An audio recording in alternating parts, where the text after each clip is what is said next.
It's because they're pitching so well. I mean, you can see the type of year Kansas City had this year and last year and going to have this year. They run some quality arms out there. Guthrie was real good.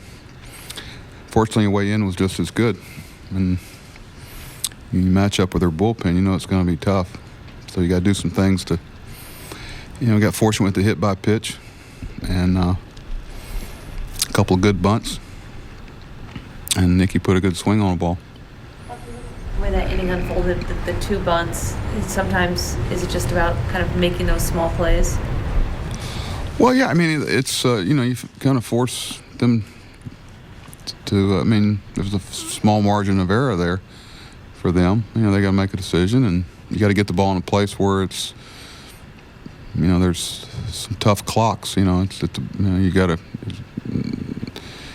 create the clock kind of in your favor a little bit.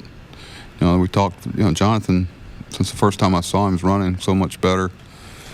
I've kind of changed a couple of guys. I've seen him actually start running better. I used to think that was a tool that's never gonna. I know Brady and them spent a lot of time with running form and whatever. Anyway, John got quite a tour there. He's a big guy to fall to have him fall on top of you. What's the magic number of pitches for Hunter in the top of the ninth? You wouldn't have brought him back in. I wasn't gonna. What part of the equation? He only threw 6 pitches in the top of the ninth. Was there a number if he had? Yes, there was. He ended up with 20. I wasn't going to let him go past 20. Pardon? I'm sorry. I thought you were done with that. No, I did what too. What did you say about Markakis playing first base, getting a hit like that in a clutch situation? I asked him, and I went out there for the last pitch and change. So, you having fun over there? And he goes, it'd be a lot more fun if we were up 5 runs. No, but he, Nicky's just, this is what the team needs. He doesn't bat an eye, and he, some people would look at for a reason to not be good at it. He looks at it as a way to make a contribution a lot of people can't do. There's a lot of gold glove right fielders who would have broke out in hives if you'd ask him to come play first base, but he's got pretty good background at first base. It's kind of like, we knew Chris had a background in pitching, but we don't want to do it again. I think he's got a background at first, but we don't want him to do it the rest of his career. But he, it's not the first, he's worked at it some this year already. We did it some in the spring.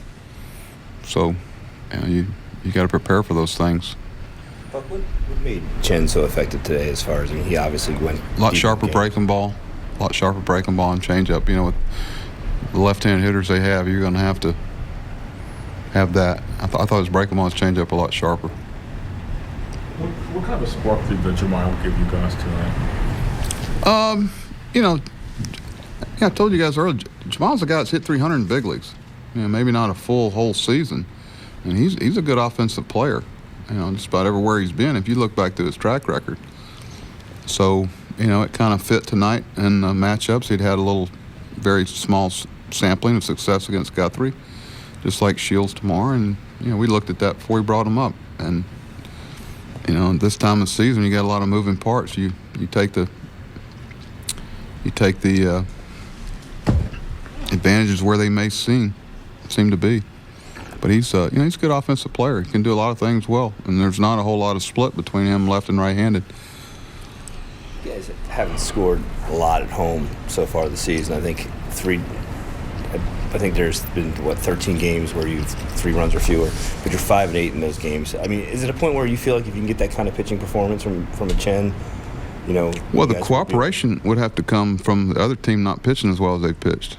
That's where it's not like you just say, look at my track record offensively, and you're supposed to drop to your knees. These people are good at what they do. If you look at the pitchers we're facing, and another one tomorrow, Shields. So that's why they call it the big leagues. It's the best pitchers in the world. And you're going to run all of a sudden to just when you think you've kind of gotten through, some of the Bostons and New Yorks and Tampas and Torontos, and then here comes Ventura. It's not for the weak of knees. The Alamo just lasted so long. On another subject, did you guys get the reading on the MRI of Davis? Mm-hmm. Yeah, looks like probably going to have to DL him tomorrow. Looks like that's going to probably happen. think that's where everybody's leaning. I mean, specifically what that showed. Yeah, I know specifically, but I'm not going to share it. But I appreciate you asking. He, it's something that we think will take the DL period, at a minimum. So we'll start with that tomorrow. Doesn't mean we have to bring anybody. We could wait a day with the off day. We'll see. I'm not sure what they've decided yet. The off day puts a little different dynamic with it. Oh, man. Bullpen was really good tonight. Needed it. Theirs was, too. Was some big arms, didn't it?